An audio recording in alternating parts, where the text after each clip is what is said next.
తండ్రి అయిన దేవునికి ప్రభువైన యేసుక్రీస్తు వారి ద్వారా కృతజ్ఞతాస్తుతులు స్తోత్రములు చెల్లిస్తూ మరి ఈ సమయంలో మీతో కలిసి దేవుని యొక్క వాక్యాన్ని నేర్చుకోవడానికి దేవుడు మనం ఇచ్చినటువంటి ఈ సమయంలో కొన్ని సంగతులు దేవుని గ్రంథం నుండి పరిశీలించడానికి ప్రయత్నించుదాము.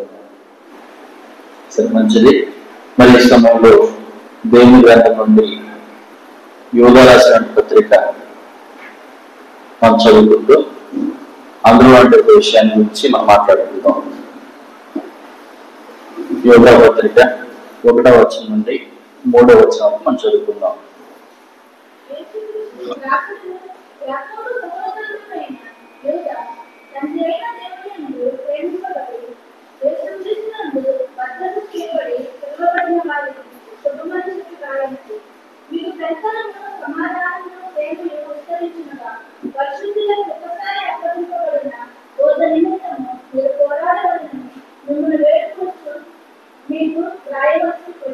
చాలండి.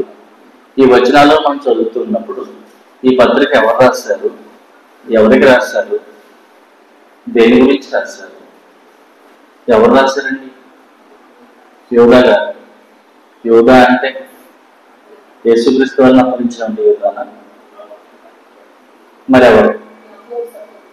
యాకోబు సహోదరుడు. యాకోబు సహోదరుడు అంటే యాకోబులో ఉన్నటువంటి వారు కూడా ఉన్నారు కదా, వారెవరు అయి ఉంటారు? మత్తయి సువార్త 13వ అధ్యాయము 55వ వచనం.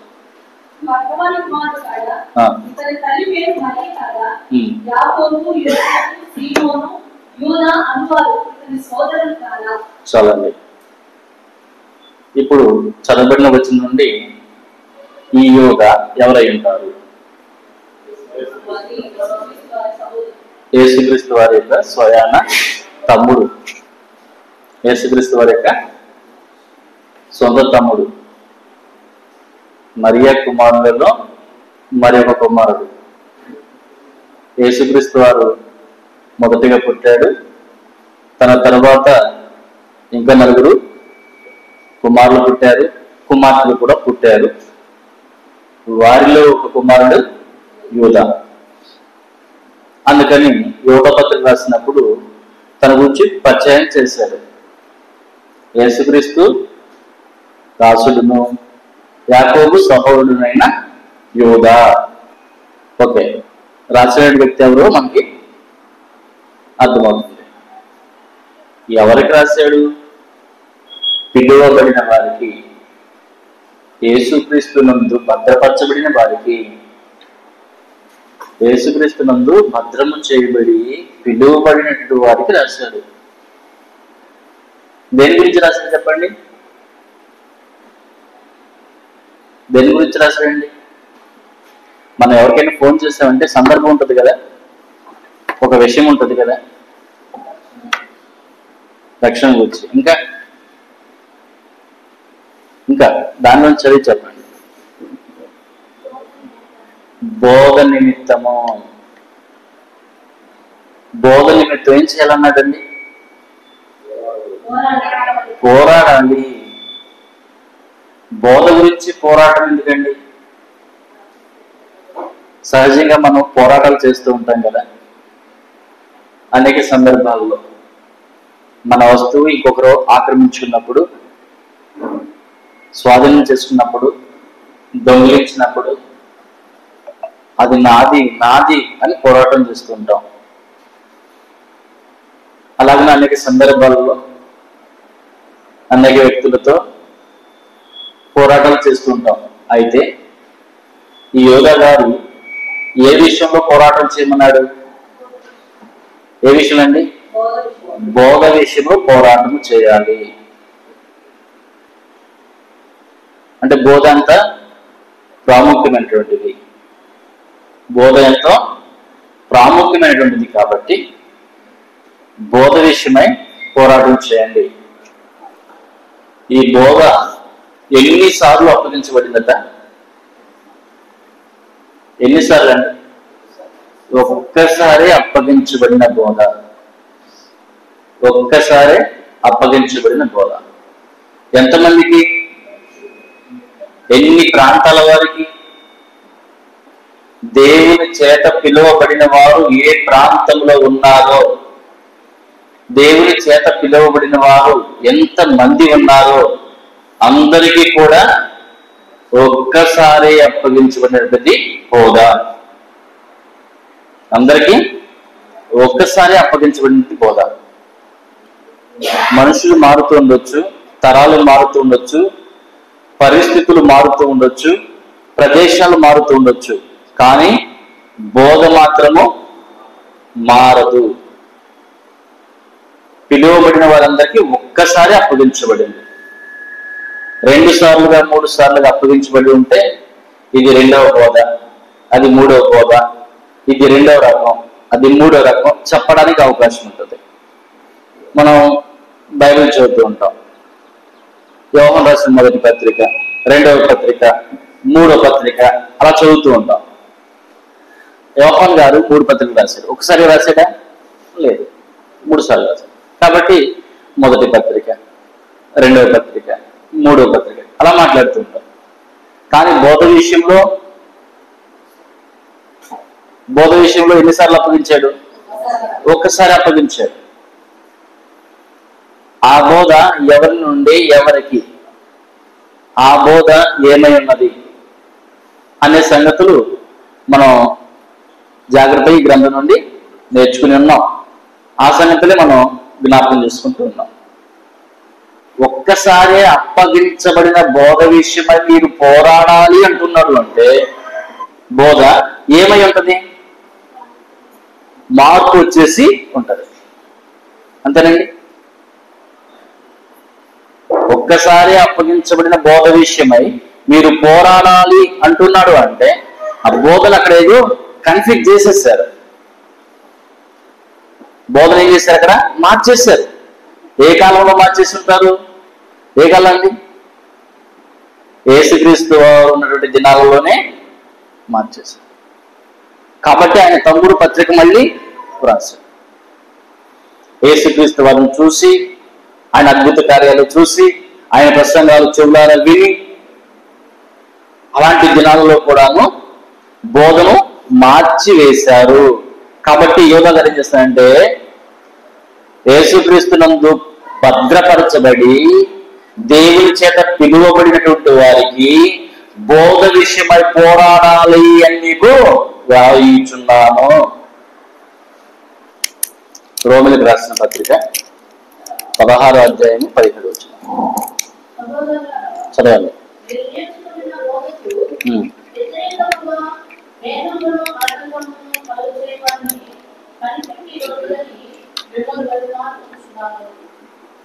ఇక్కడ ఏ బోధ చూసామండి మనం? వ్యతిరేకమైనటువంటి బోధ. ఏం బోధ అండి? వ్యతిరేకమైన బోధ. అంటే వ్యతిరేకమైన బోధ చేసేవారు ఉన్నారని, అలాంటి వారికి మీరు పోరాడాలని యోధా గారు పత్రిక రాశారు. ఏ బోధ చేసేవారు ఉన్నారట? వ్యతిరేకమైన బోధ. ఎవరికి వ్యతిరేకమైన బోధ?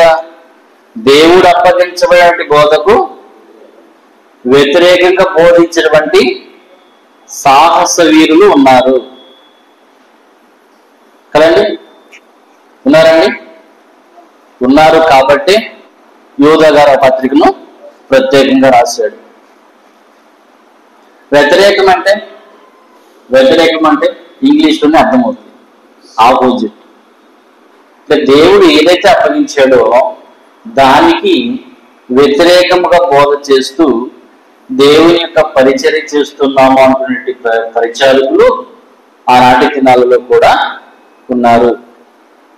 అలాంటి వారిని గమనించాలని, అలాంటి వారికి మనో వ్యతిరేకంగా నడుచుకొని దేవునికి అనుకూలంగా జీవించాలని, ఇందులో జీవించడం మాత్రమే కాదు వారితో పోరాటం చేయాలని.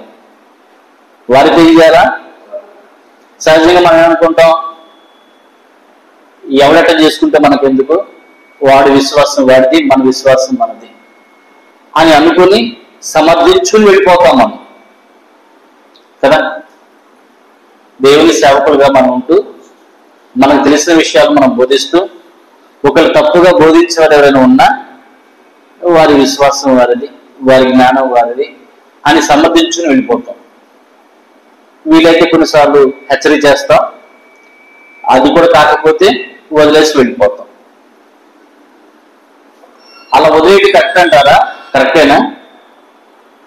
మరి అది ఏమై ఉంటుంది?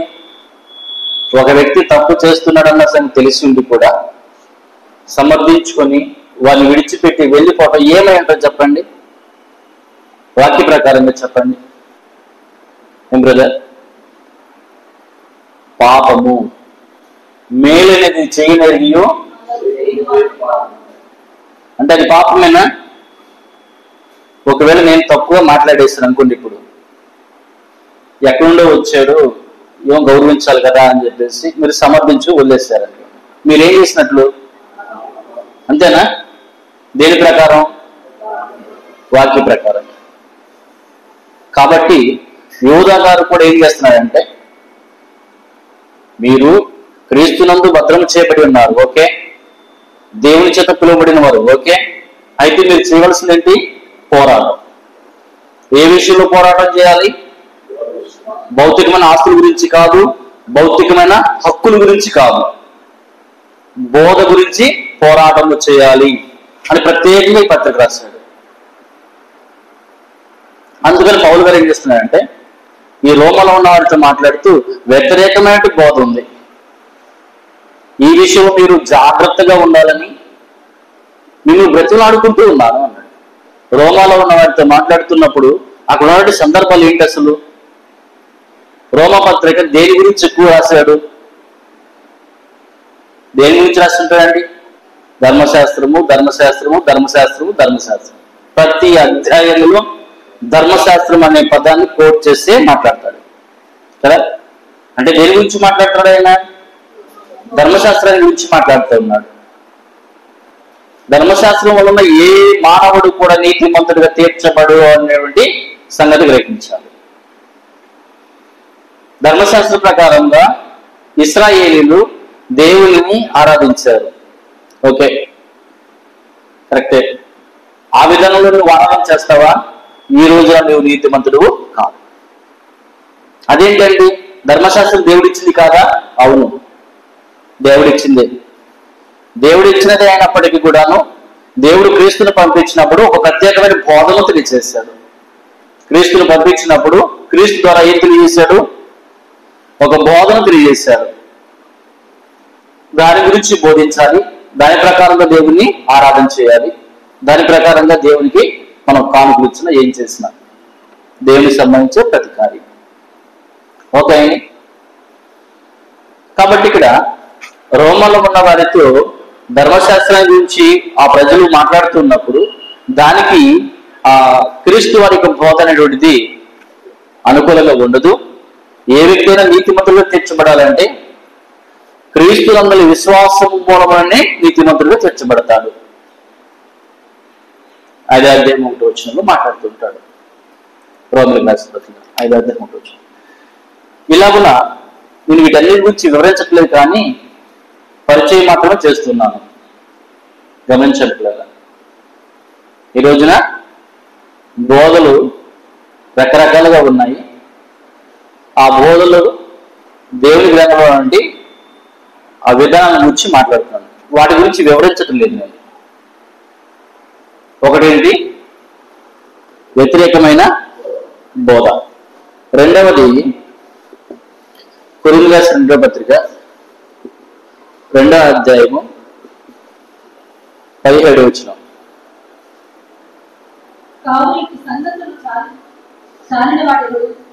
మేము దేవుని వాక్యమును కలిపి చెరిపెడు అనేకుల వలె ఉండక నిష్కప్యము గలవారు దేవుని వలన నియమింపబడిన వారునై క్రీస్తునందు దేవుని ఎదుట బోధించుతున్నాము.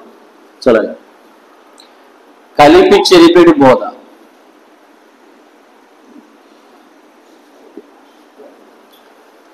ఏ బోధ అండి? కలిపి చెరిపెడు బోధ. అసత్యాన్ని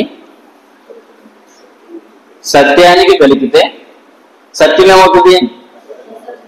అసత్యం అవుతుంది, అంటే చెడిపోతుంది. అబద్ధాన్ని నిజానికి కలిపితే ఏమవుతుంది? నిజము కూడా చెడిపోతుంది కదా. సాతానుడు ఆదాముతో మాట్లాడినప్పుడు మొత్తం అబద్ధమే చెప్పాడా? కొంత చెప్పాడా? కొంత చెప్పాడు. కొంత ఏం చేశాడు? నిజమే చెప్పాడు. దానివలన ఆదాము అవ్వ ఏమయ్యారు? దేవుని నుండి దూరం అయిపోయారు కదా. మనకు తెలిసిందే కదా. మొత్తం అబద్ధమే చెప్పలేదు, కొంత నిజమే చెప్పాడు. మనం ఆదికాండం 3వ అధ్యాయం చదువుతూ ఉంటాం, బోధిస్తూ ఉంటాం కాబట్టి పెద్ద చెప్పనవసరం లేదు. ఆ 3వ అధ్యాయంలో మనం ఏం చూస్తామంటే సాతాను లేదా సర్పము అవ్వతో మాట్లాడినట్టు సంగతులు చూస్తూ ఉంటాం. మాట్లాడుతున్నప్పుడు నిజానికి అబద్ధాన్ని తోడు చేసి మాట్లాడేసరికి అది వినసొప్పుగా అనిపించింది, అలా చేయాలనిపించింది, చేశారు. చివరికి దేవుని నుండి దూరం అయ్యారు, ఏదైనా తోట నుండి నెట్టివేయబడ్డారు కదా.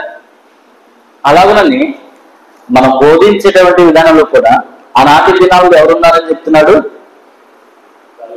అబద్ధాన్ని నిజానికి కలిపి బోధించేవారు అనేకులు ఉన్నారు అన్నారండి. ఎంతమంది అట? అనేకులు ఉన్నారట. అంటే అలాంటి వారు ఎక్కువ మందే ఉన్నారు, నిజం చెప్పేవారు తక్కువ మందే ఉన్నారు.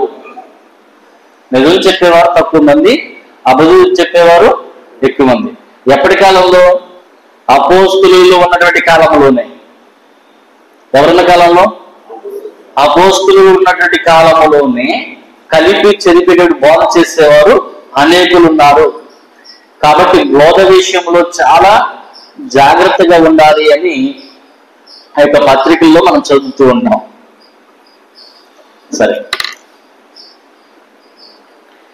మూడవదిగా ఎఫెసీయులకు రాసిన పత్రిక 4వ అధ్యాయము 14వ వచనం.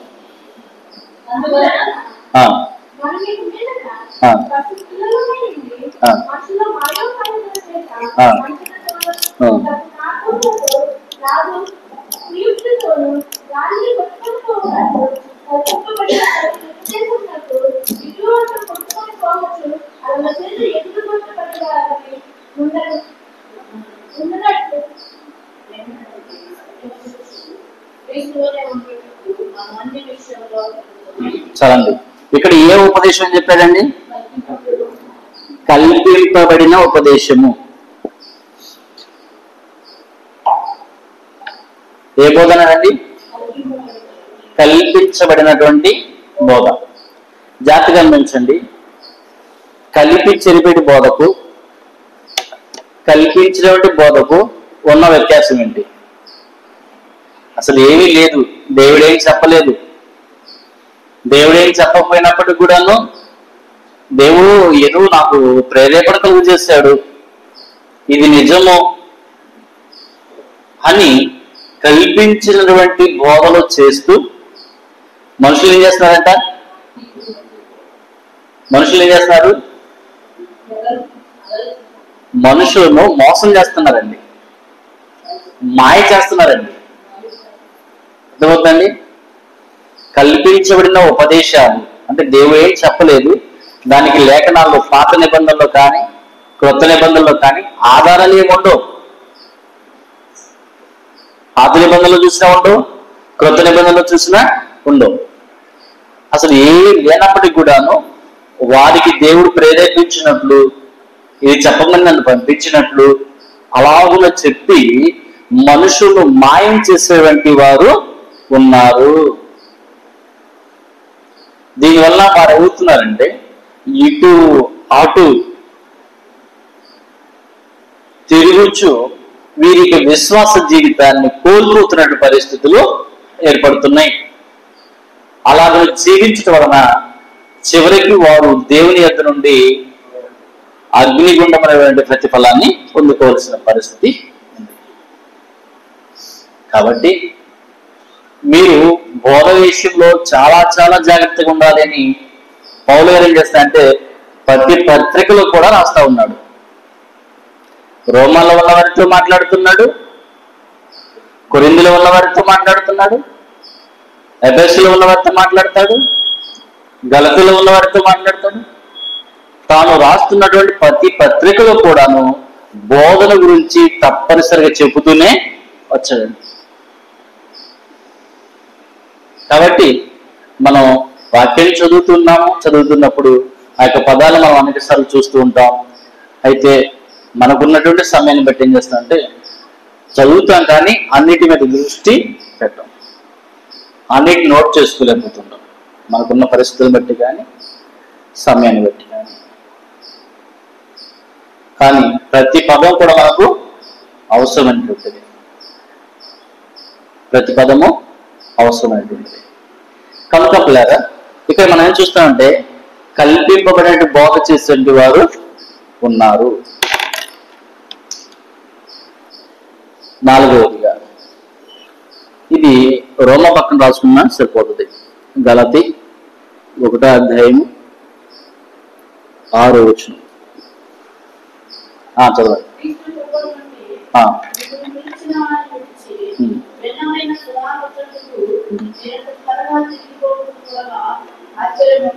చాలండి. ఏ సువార్త అనేది భిన్నమైనటువంటి బోధ. ఈ గలతీలకు రాసిన పత్రికను, రోమిలకు రాసిన పత్రికను, రెండు పత్రికలను చదువుతున్నప్పుడు మనకు ఎక్కువగా కనిపించేది ఏంటంటే ధర్మశాస్త్రం. గలతీలకు రాసిన పత్రికను చదువుతున్నప్పుడు, రోమిలకు రాసిన పత్రికను చదువుతున్నప్పుడు ధర్మశాస్త్రం గురించి మనకు ఎక్కువ కనబడుతుంది. ధర్మశాస్త్రాన్ని కొట్టివేశారని, ధర్మశాస్త్రం అసలు ఎందుకు ఇచ్చాడంటే క్రీస్తు యొద్దకు నడిపించడానికి బాల శిక్షకుడిగా ఉన్నాడని. అవునా? గలతీలకు రాసిన పత్రిక 3:24 వచ్చిన చూడండి. 3:24.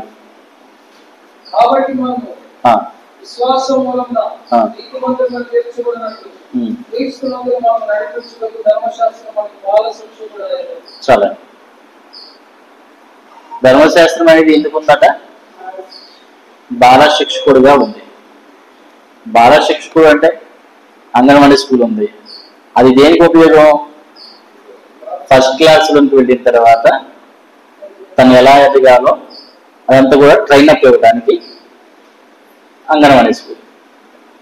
అలాగని కృత నిబంధనలోకి వెళ్ళిన తర్వాత దేవుని పట్ల ఎలా నడుచుకోవాలి, దేవుని ఎలా ఆరాధన చేయాలని చెప్పడానికి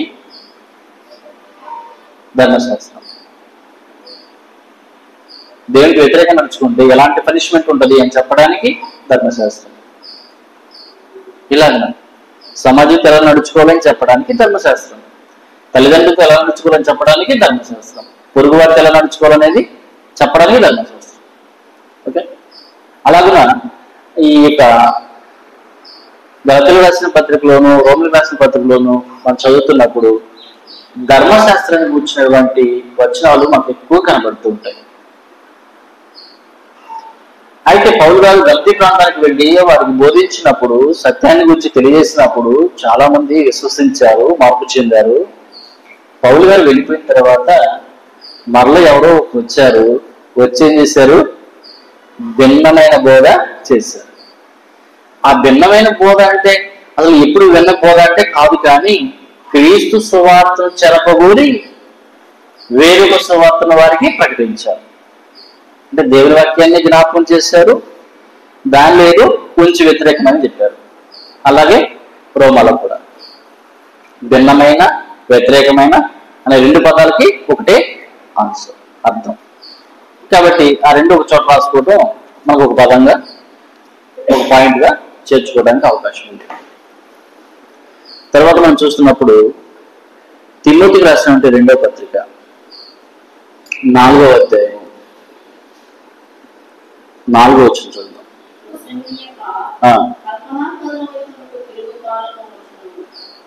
చలండి. కల్పనా కథలు. ఇక వాక్యమే దైవజనులు వాక్యాన్ని మనకు బోధిస్తారు అని చెప్పినప్పుడు వాక్యాన్ని చెప్పేటువంటి సందర్భంలో కథలు చెప్తూ ఉంటారు. వాక్యం చెప్పే సమయంలో ఏం చెప్తారు? కథలు చెప్తూ ఉంటారు. కథలు చెప్తూ ఉంటే మనుషుల యొక్క ఆలోచనలుగా ఉంటాయంటే చాలా ఆనందదాయకంగా అనిపిస్తూ ఉంటాయి. చాలా ఆనందదాయకంగా అనిపిస్తుంది. ఇది నిజమే, ఎక్కడో విన్నట్టుందే, ఎక్కడో చూసినట్టుందే, ఇది ఎవరి జీవితంలో జరిగినట్టుందే అన్నట్టుగా మనస్సు ప్రేరేపించబడినట్లుగాను బాగా చెప్పినట్లుగాను అనిపిస్తుంటుంది.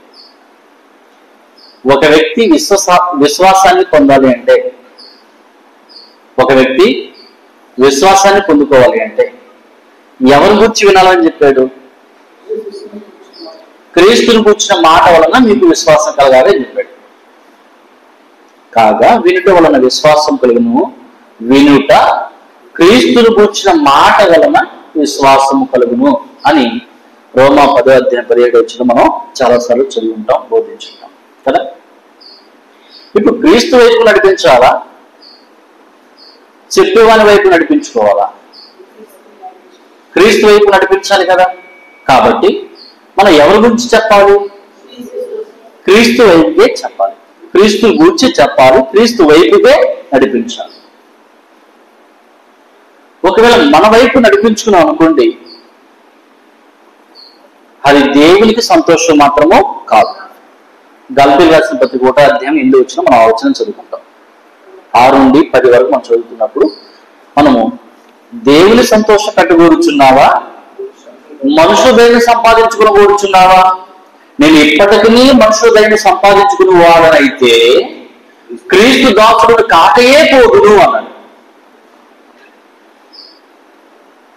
ఎవరి దాసుడు కాదు? ఏం చెప్పినట్లయితే మనుషులు సంతోష పెట్టేటువంటి బోధ గాని చేసినట్లయితే అతను క్రీస్తు దాసుడు కాదు, అంటే దేవుని సేవకుడు కాదు అతను. అందుకని పౌలు గారు తిమోతితో మాట్లాడుతూ, తిమోతి, నేటి దినాలలో బోధించేవారు ఎలా ఉన్నారంటే, వినేవారు ఎలా ఉన్నారంటే ఇద్దరి గురించి మాట్లాడాడండి. కల్పనా కథలు చెప్పేటువంటి బోధకులు ఉన్నారు, మనుషులు కూడా అవి వినేటువంటి వారు ఉన్నారు. అలాంటి వారి చెవులు దురద చెవులు అన్నదండి. ఏమన్నట? దురద అంటే గజ్జి తామర అలాంటిది కాదు, కానీ మనుషులకు అలాంటివి చెప్తే వినసొంపుగా ఉంటాయి, వినాలి అనిపించింది, అక్కడికి వెళ్ళాలి అనిపించింది. అందుకని అలాంటి చెవులు వెళ్ళిన మనుషులు ఇలాంటి బోధకులు తామే ఏర్పాటు చేసుకుంటారు అని రాశాడు. ఒకసారి చదవండి ఆ వచనాన్ని. తిమోతి రాసిన 2వ పత్రిక 4వ అధ్యాయం. ఎందుకనగా జనులు హితబోధను సహింపక దురద చెవులు గలవారై తమ స్వకీయమైన దురాశలకు అనుకూలమైన బోధకులను తమ కొరకు పోగు చేసుకుందురు, సత్యములకు చెవినియక కల్పనా కథల వైపు తిరుగు కాలము వచ్చునండి. మనుషులు ఎలా ఉన్నారు అంటే, చెప్పేవారు ఎలా ఉన్నారు, వినేవారు ఎలా ఉన్నారు, అందరి గురించి కూడా పౌలు గారు వడపోసేసాడు, పరిశీలన చేసేసాడు. అందుకని అలాంటి బోధలు కలిగినటువంటి వాటిని మనం గ్రహించి నడుచుకోవాలి అనే విషయాన్ని తెలియజేస్తున్నాడు. ఇంక చివరిగా మరొక బోధ ఏంటంటే హితబోధ అన్నదండి.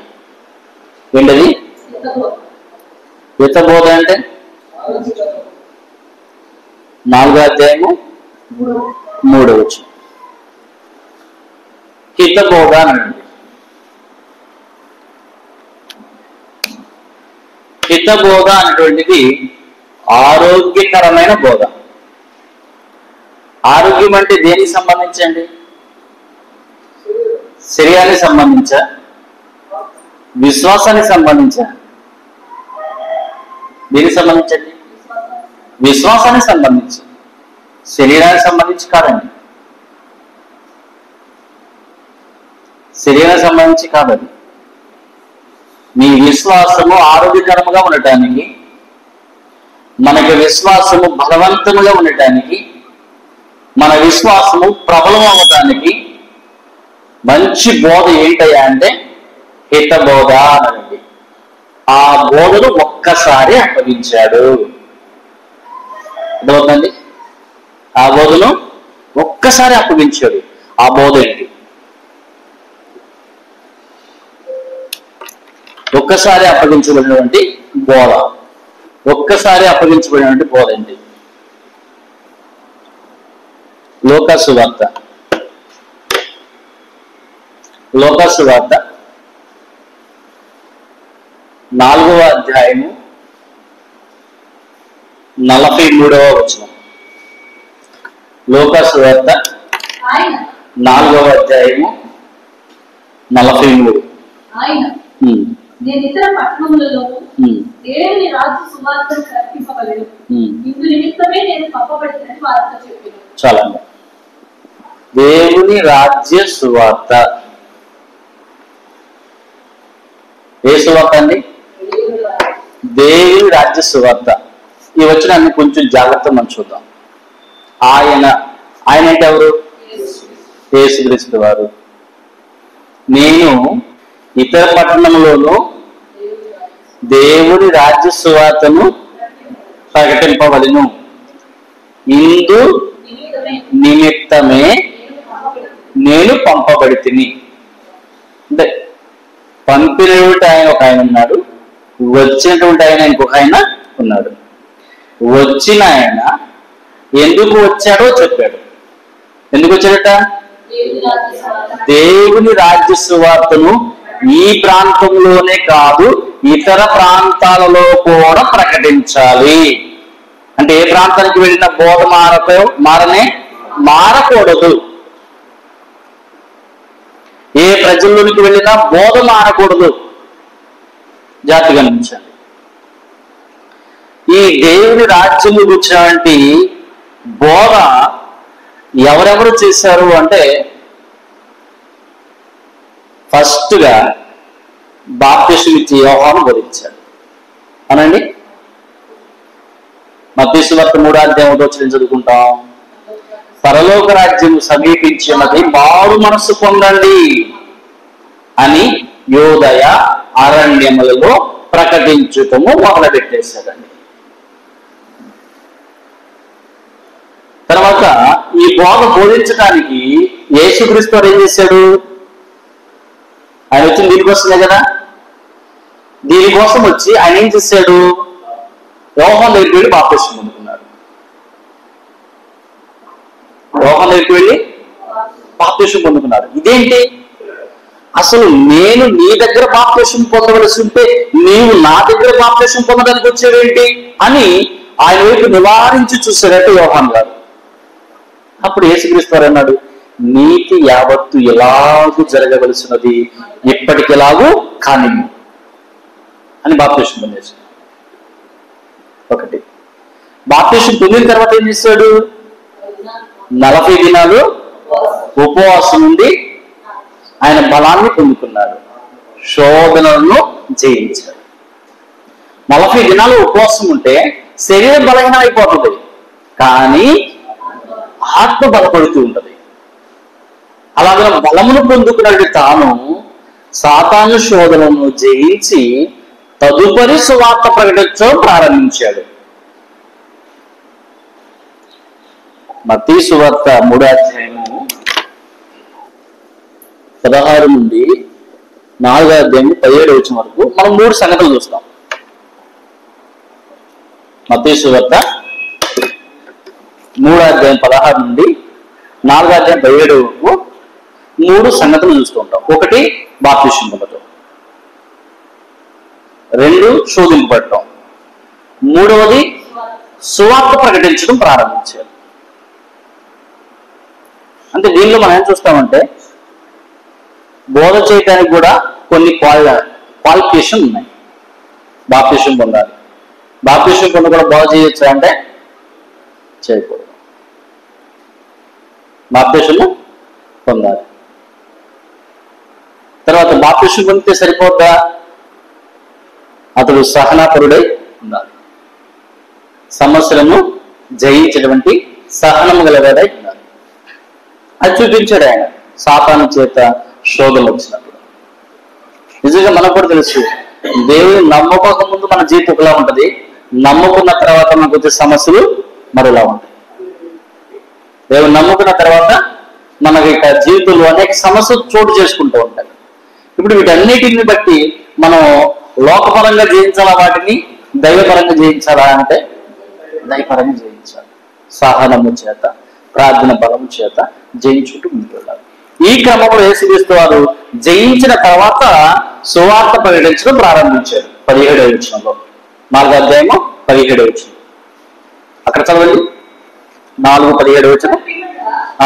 ఆయన బయలుదేరి లేవి అని ఒక సుంకరి సుంకపు మెట్లకు కూర్చున్నట్టు చూసి నన్ను వెంబడించాడు. ఈ వచనం పరలోక రాజ్యము సమీపించినది, మారు మనస్సు పొందుడి అని ప్రకటించడము మొదలు పెట్టాడు. ఎప్పుడు మొదలు పెట్టాడు? బాప్తిస్మము, శోధన సహించడము, తర్వాత సువార్త ప్రకటించడం మొదలు పెట్టేశాడు. ఫస్ట్ మొదలు పెట్టింది ఎవరు? బాప్తిస్మం ఇచ్చే తర్వాత ఎవరు? యేసుక్రీస్తు వారు. యేసుక్రీస్తు వారు మొదలుపెట్టి దాన్ని ఏం చేశాడంటే తన శిష్యులకు అప్పగించాడు.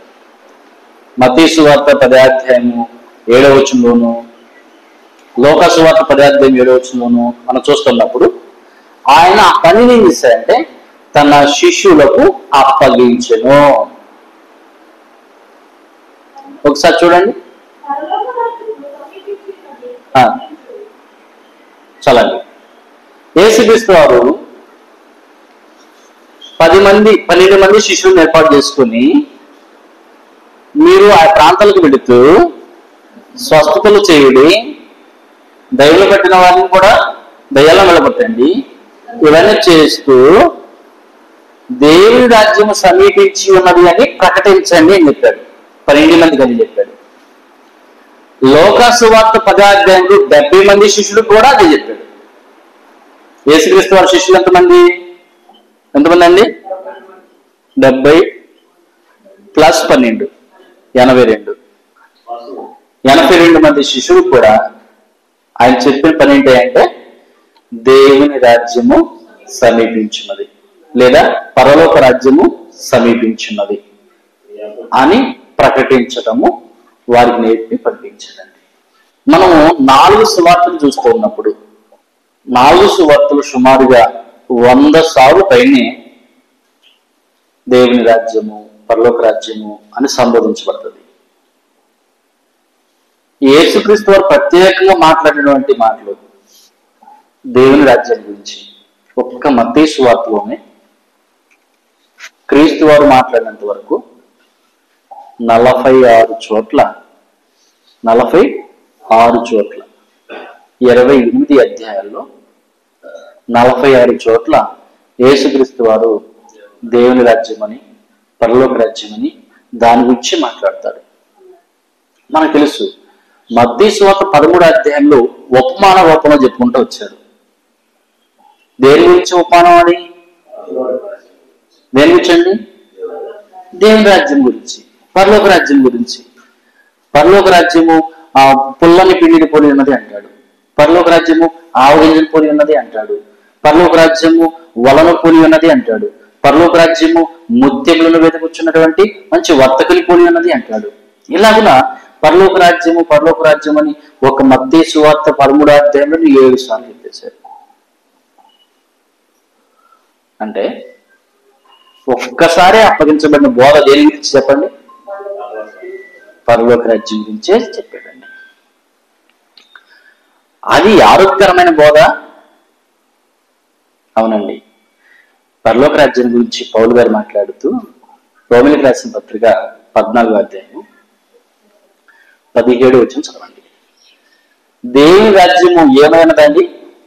దేవుని రాజ్యము భోజనము, పానము అవి కాదు, మరేంటి?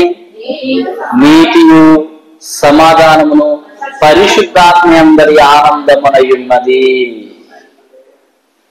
ఇప్పుడు హిత బోధ అంటే ఏమనుకున్నాము? ఆరోగ్యకరమైన బోధ అనుకున్నాం. అది ఏ బోధ? దేవుని రాజ్యం కూర్చున్నటువంటి బోధ. దేవుని రాజ్యం గురించి బోధిస్తే మనకేం కలుగుతాయి? నీతి కలుగుతుంది, సమాధానము కలుగుతుంది, ఆనందము కలుగుతుంది. అది ఆరోగ్యం అంటే, అది ఆనందకరమైన జీవితం అంటే. ఆ రాజ్యం గురించి మనం తెలుసుకోక, ఆ రాజ్యంలో ఎలా జీవించాలో తెలుసుకోక, ఆ రాజ్యం ఎక్కడుందో తెలుసుకోక, మనం అనేక రకాల బోధలు చేస్తూ అనేక మందిని నడిపించి ఉన్నప్పటికీ కూడాను మనకు నీతి లేదు, సమాధానం లేదు, ఆనందం లేదు. మనం మొదట చెప్పుకున్నాం, ఆరోగ్యం అంటే శరీరానిక ఆత్మక? విశ్వాస సంబంధం అనేటిది ఆత్మీయ జీవితానికి సంబంధించింది. అంటే దేవుని రాజ్యానికి వచ్చినటువంటి బోధ మనం నేర్చుకున్నట్లయితే మన విశ్వాసం ఆరోగ్యకరంగా ఉంటుంది, మన ఆత్మీయ జీవితం ఆనందకరంగా ఉంటుందండి. కాబట్టి పౌలు గారు ఏం చెప్పారంటే, హిత బోధను జనులు సహించలేరయ్యా అని చెప్పాడు. ఈ బోధ అందరూ సహిస్తారా? పౌలు గారు ఏం చెప్పాడండి? హిత బోధను సహించక మనుషులు దురద చెవులు గలవారై కల్పనా కథల వైపు తిరుగు కాలము వచ్చినది. వారు తమకు అనుకూలమైన బోధకులు తమ కొరకు తామే పోగు చేసుకుందురు.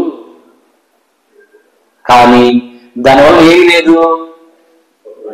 ఆరోగ్యం లేదు, నీతి లేదు, సమాధానం లేదు, ఆనందం లేదు. మరి ఇలాంటి బోధ ఎన్నిసార్లు అప్పగించాడు? ఈ బోధ లేక ఎంతమంది ఏమైపోతున్నారు? నీతి, సమాధానం, ఆనందానికి దూరం అయిపోతున్నారు. అందుకని మీరేం చేయాలి? పోరాడండి.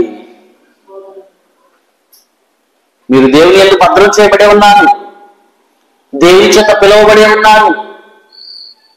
అయితే మీ వరకు మీరు కాదు, మీరు ఎలాంటి బోధలో ఉన్న వారి గురించి ఏం చేయాలి? పోరాడండి. అలాంటి బోధకుడికి అందరినీ నడిపించండి. అలాంటి వారి చేత అనేకులు దేవుడి వైపు నడిపించండి. ఇలాంటి బోధ చేయాలని దేవుడు కోరుకున్నాడు. ఇలాంటి బోధ చేయడానికి క్రీస్తు వారు పరలోకం నుండి భూలోకానికి వచ్చాడు. దానికోసమే ప్రయాసపడ్డాడు, దానికోసమే బాప్తిస్మం పొందుకున్నాడు, దానికోసమే ఉపవాసం ఉన్నాడు, దానికోసం ఆయన ప్రాణాన్ని కూడా పెట్టాడండి. దేనికోసము? దేవుని రాజ్యం కోసమే. దేవుని రాజ్యం కోసం ఏం చేశాడైనా? ప్రాణాన్ని పెట్టాడండి. నేను ఇంక అన్ని విషయాలు చెప్పట్లేదు. దేవుని చిత్తం అయితే ముందునాటి దినాల్లో మన ప్రియులు అన్ని విషయాలు మనకు వివరంగా మాట్లాడతారు. నేను ఇంట్రొడక్షన్ మాత్రమే, పరిచయం మాత్రమే చేశాను. యేసుక్రీస్తు వారు దేవుని రాజ్యం కోసమే ప్రకటించడానికి వచ్చాడు. దేవుని రాజ్యం కోసమే బాప్తిస్మం పొందుకున్నాడు, దేవుని రాజ్యం కోసమే ఉపవాసం ఉన్నాడు, దేవుని రాజ్యం కోసమే శోధన సహించాడు, దేవుని రాజ్యం కోసం ప్రాణం పెట్టాడు. ఆ ఉపవచనం చదువుకొని మనం కూర్చుకుందాం. ప్రకటన గ్రంథము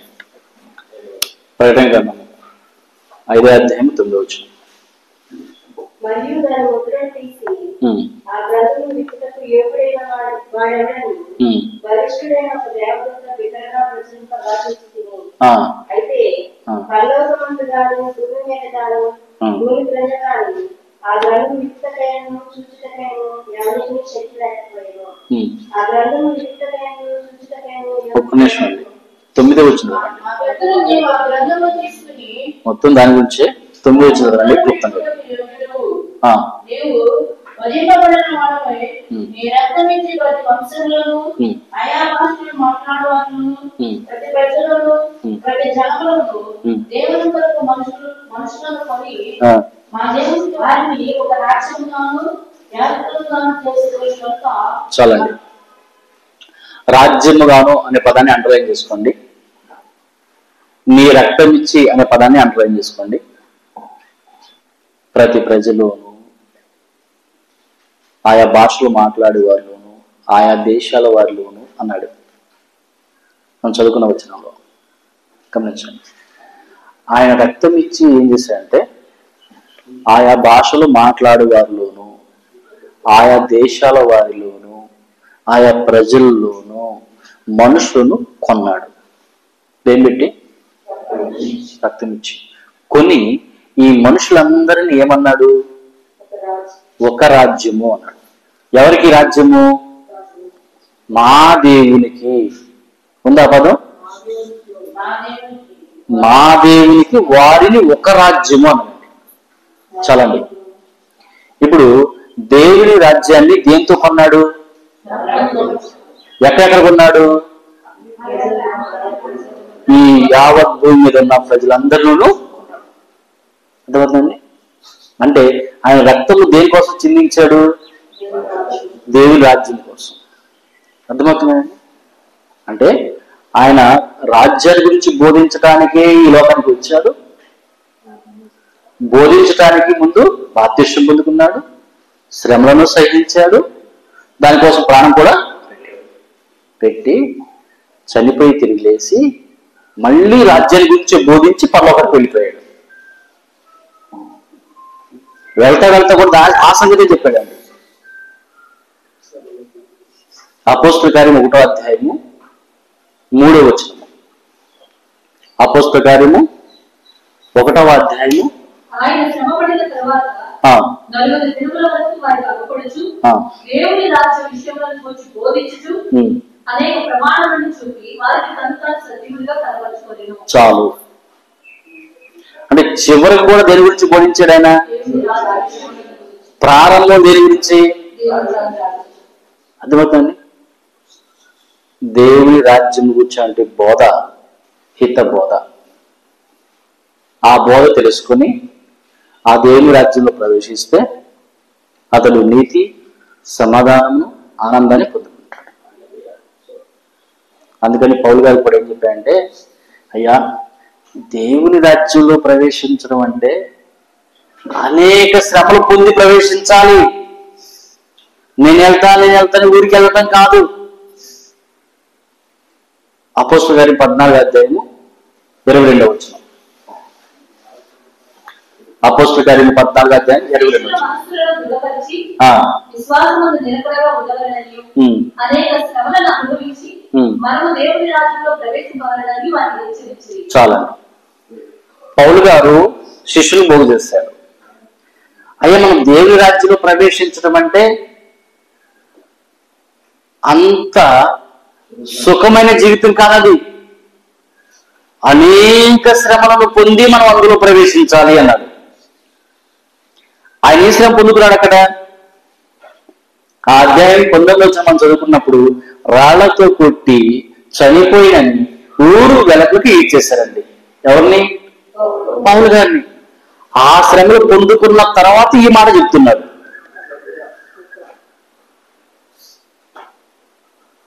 అంటే దేవుని రాజ్యం అంటే అది సులభంగా దొరికేటువంటిది కాదు. అందులోకి వెళ్ళడం అంటే అంత ఈజీ అయినటువంటిది కాదు. శ్రమలో పొంది అందులో ప్రవేశించాలి.